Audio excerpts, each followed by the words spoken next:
The last 30 seconds before you walk out that door are the most important 30 seconds of your dog's entire day. Not the walk, not breakfast, not playtime. Those final 30 seconds. And here's the uncomfortable truth. Most dog owners are using them to accidentally teach their dog to panic. If your dog whines when you grab your keys, paces when you put on your shoes, scratches the door after you leave, or greets you like you've returned from war every single time you come home, even if you were only gone for 10 minutes, this video is for you. Because what you're about to learn is a 30-second ritual backed by how dogs actually process departures that flips your exit from a 5-alarm emergency into a non-event. Your dog goes from spiraling to settled, not in weeks, often on the very first day. And no, this is not leave a treat and sneak out. That advice is everywhere, and it barely works, and I'll show you exactly why in a minute. What I'm gonna give you instead is a specific sequence, 5 micro steps, 30 seconds total, that works with your dog's brain instead of against it. Stay with me to the end because step 5 is the one almost nobody does, and it's the one that makes the entire thing click into place. Let's get into it. Why your current exit is making things worse. Before I give you the ritual, you need to understand the mistake, because if you don't fix this part, no trick on the internet will save you. Here's what most people do before leaving the house. They feel guilty, so they crouch down, hold their dog's face, and say something like, "I'm so sorry, buddy. I'll be back soon, okay? I promise. Be a good boy. Mommy loves you." Long hug, sad eyes, maybe a second goodbye from the doorway. Then the door shuts. Now look at that from your dog's side of the glass. Dogs don't speak English, but they are arguably the best emotion readers on the planet.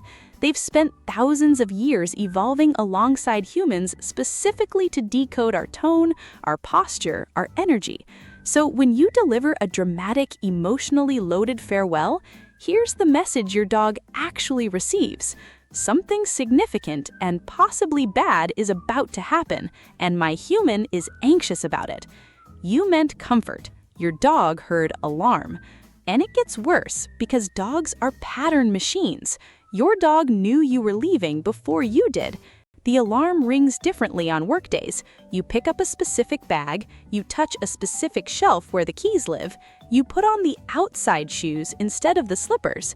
By the time you actually reach for the doorknob, your dog has been watching a slow-motion countdown for 20 minutes, and every step of that countdown ends in the same place, alone with a dramatic goodbye stapled to the front of it. So the anxiety doesn't start when you leave, it starts when the pattern starts. Your dog is doing the canine version of doom scrolling while you brush your teeth. The 30-second ritual works because it attacks both problems at once. It scrambles the countdown and it replaces the emotional goodbye with something your dog's nervous system actually understands. Here's the sequence. Step 1. The silent key pickup, seconds 1 to 5. The first 5 seconds of the ritual happen at the trigger object, usually your keys, sometimes a bag, a jacket, a lanyard. Whatever your dog has learned means departure. Walk to your keys, pick them up, say absolutely nothing. Don't look at your dog. Now here's the part that matters. Do something completely unrelated to leaving. Pick up the keys and walk to the couch. Pick up the keys and open the fridge. Pick up the keys, carry them to the bathroom, set them down, and wash your hands. You're doing something trainers call decoupling. You're breaking the link between the trigger and the outcome. Right now, in your dog's brain, keys equal abandonment 100% of the time. It's the most reliable prediction your dog makes all day. But predictions only survive if they keep coming true. The moment keys start leading to the couch, the fridge, the laundry, the prediction collapses. And when the prediction collapses, the anxiety attached to it has nothing left to hold on to. Now, on the day you're actually leaving, you only need to do this once. Keys up, random detour, 5 seconds. But here's your homework that costs you nothing. Throughout the day, while you're home anyway, pick up your keys 10, 15 times and just put them back down. jingle them while you watch TV, carry them to the kitchen. Every meaningless repetition is a withdrawal from your dog's anxiety account. Within a few days, your dog hears the keys and doesn't even lift their head. That's the sound of a prediction dying. That's exactly what you want. Step 2, the exhale, seconds 5 to 10. This step is going to sound strange. Do it anyway, because it might be the single most powerful 5 seconds in this entire ritual. Stand still, somewhere your dog can see you, and take one slow, deep breath, in through your nose, then a long, audible exhale out. Loose shoulders, soft face, like you just sat down after a long day. Why on earth would this matter? Because of something researchers call emotional contagion. Dogs don't just notice our emotions, they catch them. Studies have measured this. When owners are chronically stressed, their dog's cortisol levels, that's the stress hormone, rise to match. Your dog is essentially running a live feed of your nervous system at all times. Your breathing rate, your muscle tension, the micro expressions on your face. Your dog reads all of it, constantly, automatically. And here's the thing about the moment before you leave. You're usually stressed. You're running late. You're mentally already at work. You're rushing. Your breath is short. Your movements are sharp. Your energy is spiking. Your dog catches every bit of that and concludes reasonably that something is wrong. And then you leave. So now something is wrong plus alone are fused together in their head. One deliberate exhale interrupts that transmission. A long exhale physically activates your parasympathetic nervous system, the calm down system, and your dog reads the change in real time. Slow breath, dropped shoulders, soft eyes. In dog language, that's a complete sentence. It says, nothing is happening here. This is boring. All is well. You cannot fake this with words. You can absolutely transmit it with one breath.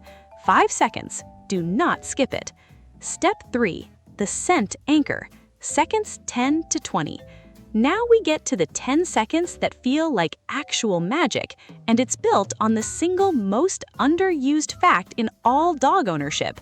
Your dog's primary sense is not vision, it's not hearing, it's smell, and it isn't close.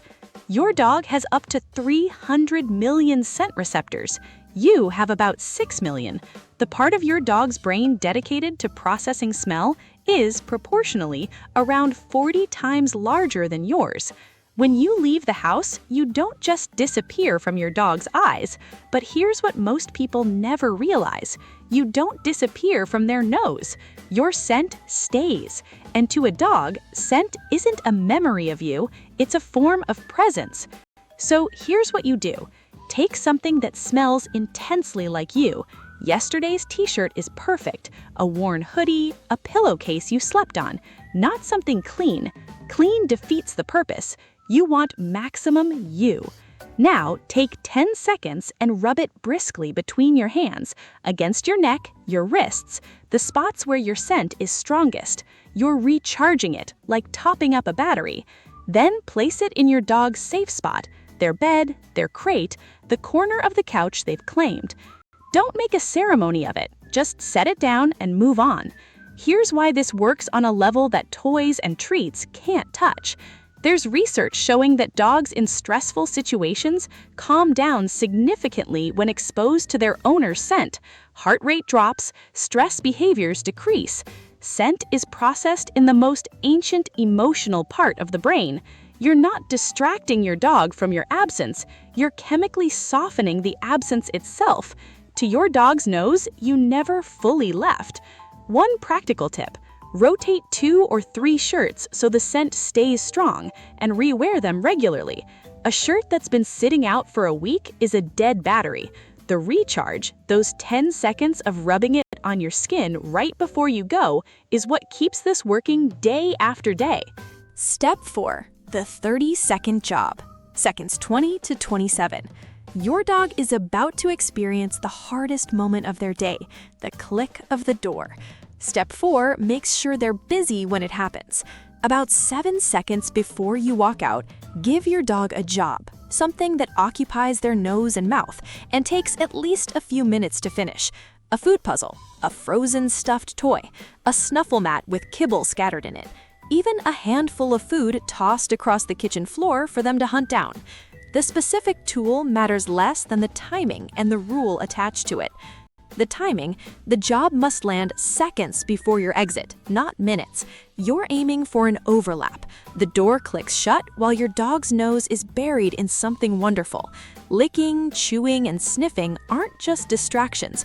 They're naturally soothing behaviors for dogs.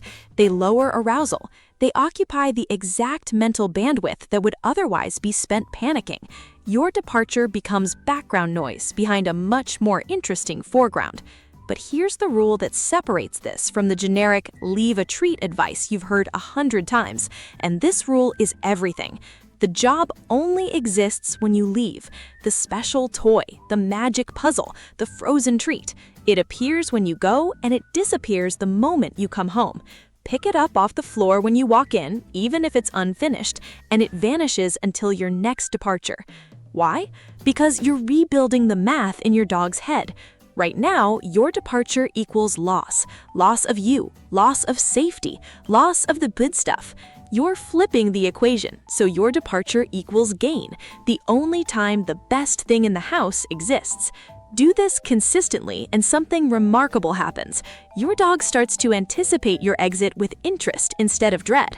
Some owners report their dogs trotting to their bed expectantly when they see the leaving routine start.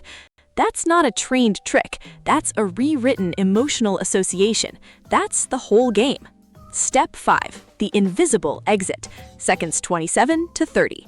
And now, the final 3 seconds, the step almost everybody refuses to do because it feels cold, and it is precisely the step that makes everything else work. You walk out the door without saying goodbye. No words, no eye contact, no crouching down, no be a good boy, nothing.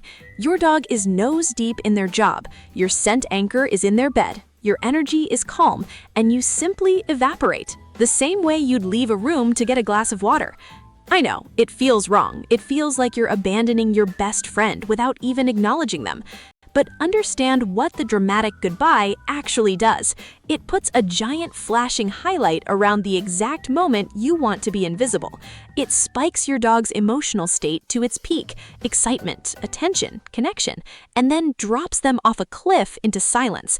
The bigger the goodbye, the longer the fall. You're not comforting your dog with that farewell. You're winding them up and then leaving them alone with the spring fully loaded. A boring exit keeps the emotional line flat. Flat is calm. Flat is safe. Flat is a dog who finishes their puzzle, sniffs their way over to a shirt that smells like you, sighs, and goes to sleep. And here's the bonus that completes the loop. Do the same thing when you come home. This is the part that stings, but it matters just as much. When you walk in and your dog explodes with joy, don't match the explosion. Come in quietly, put your things down, give it a minute or two, and greet your dog warmly once all 4 paws are on the floor and the frenzy has passed. Because if your return is the emotional jackpot of the day, then your absence is, by definition, the misery your dog endures waiting for the jackpot. Calm arrivals shrink the gap between human home and human away, and that gap is where separation anxiety lives. The full ritual, start to finish. Let's run the whole 30 seconds one more time so it's burned in. Seconds 1 through 5. Pick up your keys silently and detour somewhere pointless, killing the prediction. Seconds 5 through 10. One deep, audible exhale, shoulders down, broadcasting calm straight into your dog's nervous system. Seconds 10 through 20, recharge your scent anchor on your skin and place it in their safe spot so you remain present to their nose long after you're gone. Seconds 20 through 27, hand over the special job that only exists when you leave, so the door clicks shut behind a busy, happy brain. And seconds 27 through 30, vanish like it's nothing, because to a calm dog, it should be nothing. 30 seconds, 5 steps, no equipment you don't already own. One honest note, because I respect you enough to not oversell. If your dog has severe clinical separation anxiety, destroying doors, injuring themselves, howling for hours, this ritual will absolutely help, but please also work with a vet or a certified behaviorist. For everyone else, the whiners, the pacers, the door scratchers, the dramatic greeters, most owners see a visible difference within the first few days, and many see it the very first time. So here's your challenge. Tomorrow morning, before you leave, run the 30-second ritual exactly as I laid it out, and then come back to this video and tell me in the comments what your dog did. I read every single one, and the stories people share are the best part of running this channel. If this video gave you even one idea you'd never heard before, hit that like button. It genuinely tells YouTube to show this to other dog owners who are leaving the house wrong every single day. And if you don't want to miss what's coming next, including the one thing you should never do when your dog has an accident in the house, subscribe and ring the bell, because that video is going to ruffle some feathers. Your dog can't watch this video, but you just did, which means as of tomorrow morning, the calmest 30 seconds of your dog's day is you. Thanks for watching, and I'll see you in the next one.